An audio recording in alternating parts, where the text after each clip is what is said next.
ನಾವು ಆಗಾಗ ಕೇಳುತ್ತಿರುತ್ತೇವೆ, ಆತ್ಮಕ್ಕೆ ಎಂದು ಸಾವಿಲ್ಲವೆಂದು.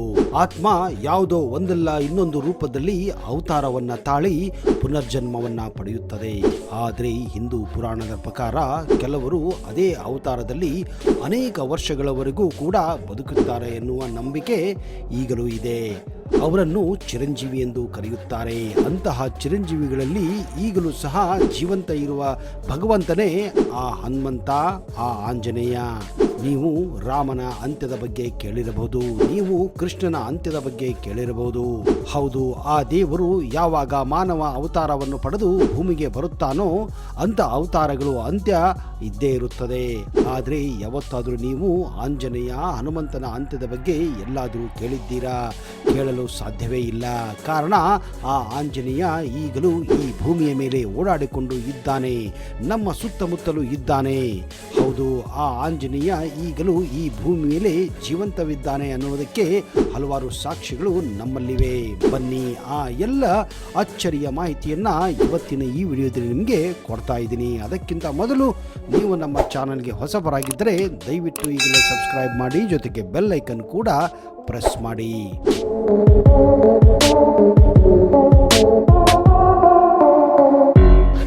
ನಮಸ್ಕಾರ ಸ್ನೇಹಿತರೆ, ನಿಮಗೆಲ್ಲ ಆತ್ಮೀಯ ಹಾಗೂ ಅದ್ದೂರಿ ಸ್ವಾಗತ.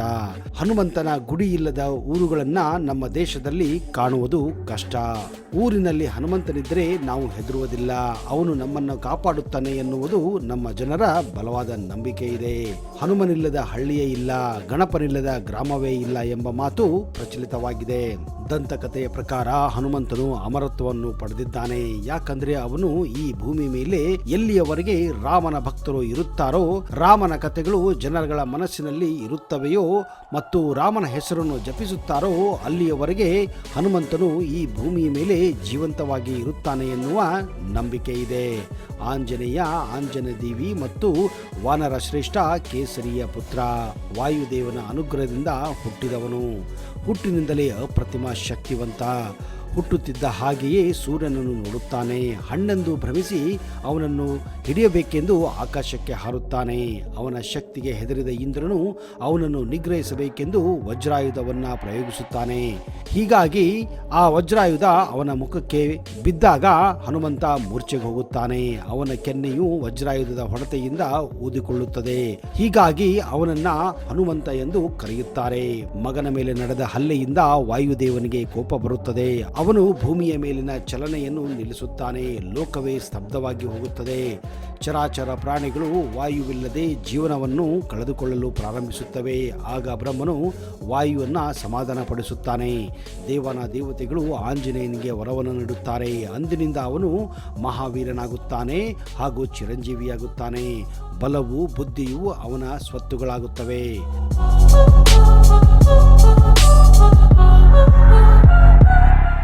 ರಾಮಾಯಣದಲ್ಲಿ ಹನುಮಂತ ನೆಲೆ ನಿಂತ ತಾಣವೇ ಕಿಷ್ಕಿಂಧೆ. ಇದು ನಮ್ಮ ಕರ್ನಾಟಕದ ಹಂಪೆಯ ಪ್ರದೇಶದಲ್ಲಿರುವ ಒಂದು ಪ್ರದೇಶವಾಗಿದೆ. ಹೀಗಾಗಿ ಕರ್ನಾಟಕಕ್ಕೂ ಹನುಮಂತನಿಗೂ ವಿಶೇಷ ಬಾಂಧವ್ಯ ಇದೆ. ಹೌದು, ಆಂಜನೇಯ ಹುಟ್ಟಿದ್ದೇ ನಮ್ಮ ಕರ್ನಾಟಕ ರಾಜ್ಯದ ಕೊಪ್ಪಳ ಜಿಲ್ಲೆಯ ಅಂಜನಾದ್ರಿ ಬೆಟ್ಟದಲ್ಲಿ. ಈಗಲೂ ಕೂಡ ಇಲ್ಲಿ ಆಂಜನೇಯ ತನ್ನ ಹುಟ್ಟುಹಬ್ಬದ ದಿನ ಅಂದರೆ ಹನುಮ ಜಯಂತಿಯಂದು ರಾತ್ರಿಯ ಸಮಯದಲ್ಲಿ ಭೇಟಿ ಕೊಡುತ್ತಾನೆ ಅನ್ನುವ ನಂಬಿಕೆ ಸಾವಿರಾರು ವರ್ಷಗಳಿಂದ ಇಲ್ಲಿ ನಡೆದುಕೊಂಡು ಬಂದಿದೆ. ಇದೇ ಕಾರಣ ಆಂಜನೇಯನ ಭಕ್ತರು ಇಲ್ಲಿ ಪೂರ್ತಿ ರಾತ್ರಿ ಜಾಗರಣೆ ಮಾಡುತ್ತಾರೆ, ಉಪವಾಸ ಮಾಡುತ್ತಾರೆ ಹಾಗೂ ಆಂಜನೇಯನ ದರ್ಶನ ಪಡೆದು ಆಶೀರ್ವಾದ ಪಡೆಯುತ್ತಾರೆ. ಹನುಮಂತನ ಹೆಜ್ಜೆ ಗುರುತುಗಳನ್ನು ನಾವು ಭಾರತದೆಲ್ಲೆಡೆ ಅನೇಕ ಕಡೆಯಲ್ಲಿ ಕಾಣಬಹುದಾಗಿದೆ. ಇವುಗಳನ್ನು ಕಂಡು ಹಿಡಿದು ಅವುಗಳನ್ನ ಪವಿತ್ರ ಸ್ಥಳಗಳೆಂದು ಕೂಡ ಪರಿಗಣಿಸಲಾಗಿದೆ ಹಾಗೂ ಭಕ್ತರು ಅವುಗಳನ್ನ ಪೂಜಿಸುತ್ತಾರೆ. ಈ ಹೆಜ್ಜೆ ಗುರುತುಗಳು ಕಾರಣ ಹನುಮಂತನು ಈಗಲೂ ಜೀವಂತವಾಗಿದ್ದಾನೆ, ಈ ಭೂಮಿ ಮೇಲೆ ಇದ್ದಾನೆ ಎನ್ನುವ ನಂಬಿಕೆ ಇದೆ. ಶಿಮ್ಲಾದಲ್ಲಿರುವ ಜಾಕು ದೇವಾಲಯದಲ್ಲಿ ಹನುಮಂತನು ಈಗಲೂ ಕೂಡ ವಾಸಿಸುತ್ತಿದ್ದಾನೆ ಅನ್ನುವ ನಂಬಿಕೆ ಇದೆ. ಯಾಕಂದರೆ ಹಿಂದೆ ಸಂಜೀವಿನಿ ಪರ್ವತವನ್ನು ತರಲು ಬಂದಾಗ ಇದೇ ಜಾಗದಲ್ಲಿ ಹಿಂದೆ ಹನುಮಂತನು ಕೆಲಕಾಲ ವಿಶ್ರಾಂತಿ ಕೂಡ ಪಡೆದಿದ್ದನು. ಅಂದಿನಿಂದ ಈ ಪ್ರದೇಶ ಅವನಿಗೆ ಅಚ್ಚುಮೆಚ್ಚಿನ ಪ್ರದೇಶವಾಗಿದೆ. ಹೀಗಾಗಿಯೇ ಇಲ್ಲಿ ನೀವು ಅದ್ಭುತವಾದಂತಹ ಆಂಜನೇಯನ ಪ್ರತಿಮೆಯನ್ನು ಕೂಡ ಕಾಣಬಹುದು. ಹಾಗೆಯೇ ಲಂಕೆಯಲ್ಲೂ ಕೂಡ ಆಂಜನೇಯನ ಹೆಜ್ಜೆ ಗುರುತುಗಳನ್ನು ಅಲ್ಲಿನ ಸರ್ಕಾರ ಪತ್ತೆ ಹಚ್ಚಿದೆ. ಅಷ್ಟೇ ಅಲ್ಲದೆ ಆ ಹೆಜ್ಜೆ ಗುರುತುಗಳ ಮೇಲೆ ಗಂಧವನ್ನ ಲೇಪಿಸಿ ಅಲ್ಲಿನ ಜನರು ಅವುಗಳನ್ನು ಪೂಜೆ ಮಾಡುತ್ತಾರೆ. ಶ್ರೀಲಂಕೆಯಲ್ಲಿ ಈ ಜಾಗವನ್ನ ರಾಮಬೋಡ ಎಂದು ಕರೆಯುತ್ತಾರೆ.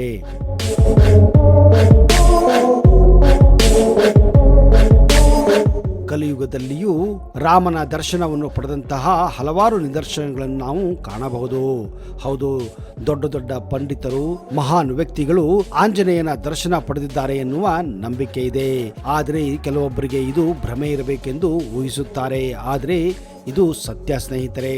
ದ್ವೈತ ಮತದ ಸಂಸ್ಥಾಪಕರು ಮತ್ತು ತತ್ವಜ್ಞಾನಿಗಳು ಆದಂತಹ ಮಧ್ವಾಚಾರ್ಯರು ಆಂಜನೇಯನ ದರ್ಶನವನ್ನ ಸಹ್ಯಾದ್ರಿಯ ಬೆಟ್ಟಗಳಲ್ಲಿ ಆಗಾಗ ಮಾಡುತ್ತಿದ್ದರು ಎನ್ನುವ ನಂಬಿಕೆ ಇದೆ. ಆ ಒಂದು ಶಕ್ತಿಯಿಂದಲೇ ಅವರು ಅಷ್ಟೊಂದು ಶ್ರೇಷ್ಠ ವ್ಯಕ್ತಿಗಳಾಗಿದ್ದರು.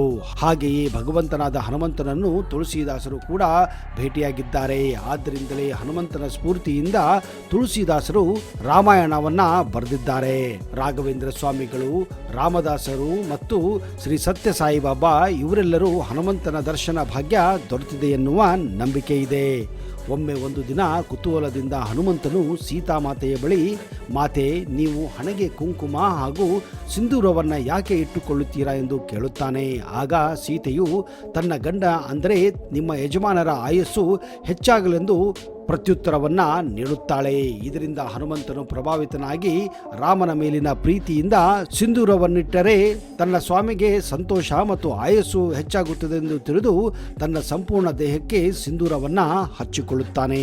ಆದ್ದರಿಂದ ಇಂದಿಗೂ ಕೂಡ ಹನುಮಂತನ ವಿಗ್ರಹವನ್ನ ಸಿಂಧೂರಿನಿಂದ ಅಲಂಕರಿಸಲಾಗುತ್ತದೆ.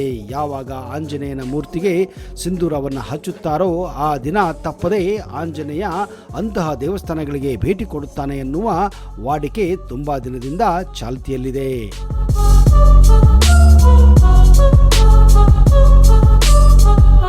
ಹನುಮಾನ್ ಬ್ರಹ್ಮಚಾರಿಯಾಗಿದ್ದರೂ ಕೂಡ ಆತನಿಗೆ ಮಕರಧ್ವಜ ಎನ್ನುವ ಮಗನಿದ್ದಾನೆ. ಮಕರಧ್ವಜನು ಮೀನಿನಿಂದ ಹುಟ್ಟಿದವನಾಗಿದ್ದಾನೆ. ಮಕರಧ್ವಜ ಹುಟ್ಟಿನ ಹಿಂದೆ ದಂತಕಥೆಯೇ ಇದೆ. ಲಂಕೆಯನ್ನು ಸುಟ್ಟ ನಂತರ ಹನುಮಂತನು ತನ್ನನ್ನು ತಣ್ಣಗಾಗಿಸಿಕೊಳ್ಳಲು ಸಮುದ್ರದಲ್ಲಿ ಸ್ನಾನ ಮಾಡುತ್ತಾನೆ. ಭಾರೀ ಉಷ್ಣತೆಯಿಂದ ಹನುಮಂತನ ಬೆವರಿನ ಹನಿಗಳು ದೈತ್ಯ ಮೀನಿನ ಬಾಯಿಗೆ ಸೇರುತ್ತವೆ. ಇದರಿಂದ ಹುಟ್ಟಿದವನೇ ಮಕರಧ್ವಜ. ಗುಜರಾತಿನ ದ್ವಾರಕಾದಿಂದ ಸುಮಾರು 40 ಕಿಲೋಮೀಟರ್ ದೂರದಲ್ಲಿರುವ ಬೇಟ್ ದ್ವಾರಕ ದ್ವೀಪದಲ್ಲಿ ಹನುಮಾನ್ ದಂಡಿ ಎಂಬ ಒಂದು ದೇವಸ್ಥಾನವಿದೆ. ಈ ದೇವಸ್ಥಾನದಲ್ಲಿ ಆಂಜನೇಯನ ಪುತ್ರ ಮಕರಧ್ವಜ ಹಾಗೂ ಸ್ವತಃ ಆಂಜನೇಯ ಈಗಲೂ ಕೂಡ ಇಲ್ಲಿ ವಾಸವಾಗಿದ್ದಾರೆ ಎನ್ನುವ ಅಚಲ ನಂಬಿಕೆ ಇಲ್ಲಿನ ಭಕ್ತರಲ್ಲಿದೆ. ಹಾಗೆಯೇ ರಾಜಸ್ಥಾನದ ದೌಸಾ ಜಿಲ್ಲೆಯಲ್ಲಿರುವ ಮೆಹಂದಿಪುರ ಬಾಲಾಜಿ ದೇವಸ್ಥಾನವು ಪವಾಡಗಳನ್ನು ಸೃಷ್ಟಿಸುವ ದೇವಾಲಯಗಳಲ್ಲಿ ಒಂದಾಗಿದೆ. ಈ ದೇವಾಲಯದಲ್ಲಿ ಹನುಮಂತನು ಮಗುವಿನ ರೂಪದಲ್ಲಿ ಅಂದರೆ ಬಾಲ ಹನುಮಂತನ ರೂಪದಲ್ಲಿ ನೆಲೆಸಿದ್ದಾನೆ. ಅದಕ್ಕೆ ಇಲ್ಲಿ ಹನುಮಂತನನ್ನ ಬಾಲಾಜಿ ಎಂದು ಕರೆಯಲಾಗುತ್ತದೆ. ಇಲ್ಲಿ ಹನುಮಂತನು ಸ್ವತಃ ಕಾಣಿಸಿಕೊಂಡಿದ್ದಾನೆ ಎನ್ನುವ ನಂಬಿಕೆ ಇದೆ. ಈ ದೇವಾಲಯವು ರಾಜಸ್ಥಾನದಲ್ಲಿ ಮಾತ್ರವಲ್ಲದೆ ಇಡೀ ದೇಶದಲ್ಲಿ ಗುರುತಿಸಲ್ಪಟ್ಟಿದೆ. ದುಷ್ಟಶಕ್ತಿಗಳು ಇತ್ಯಾದಿಗಳಿಂದ ಬಳಲುತ್ತಿರುವ ಭಕ್ತರು ಕೇವಲ ಒಮ್ಮೆ ಇಲ್ಲಿ ಭೇಟಿ ನೀಡಿದರೆ ಆ ಎಲ್ಲ ನಕಾರಾತ್ಮಕ ಶಕ್ತಿಗಳು ದೂರವಾಗುತ್ತವೆ ಅನ್ನುವ ನಂಬಿಕೆ ಇಲ್ಲಿನ ಭಕ್ತ ಮಂಡಳಿಯಲ್ಲಿದೆ.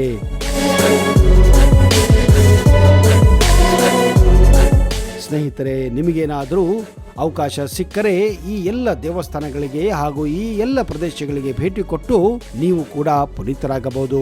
ಒಂದು ವೇಳೆ ನಿಮಗೆ ಈ ವಿಡಿಯೋ ಇಷ್ಟ ಆದಲ್ಲಿ ಕಮೆಂಟ್ ಬಾಕ್ಸ್ ಅಲ್ಲಿ ಜೈ ಆಂಜನೇಯ, ಜೈ ಹನುಮಂತ ಎಂದು ಬರೆಯಿರಿ. ಇಂತಹದೇ ಇನ್ನಷ್ಟು ಮಾಹಿತಿಯೊಂದಿಗೆ ಮುಂದಿನ ಸಂಚಿಕೆಯಲ್ಲಿ ಸಿಗುತ್ತೇನೆ. ಅಲ್ಲಿಯವರೆಗೆ ಜೈ ಹಿಂದ್, ಜೈ ಕರ್ನಾಟಕ. ನಿಮಗೆಲ್ಲ ಶುಭವಾಗಲಿ.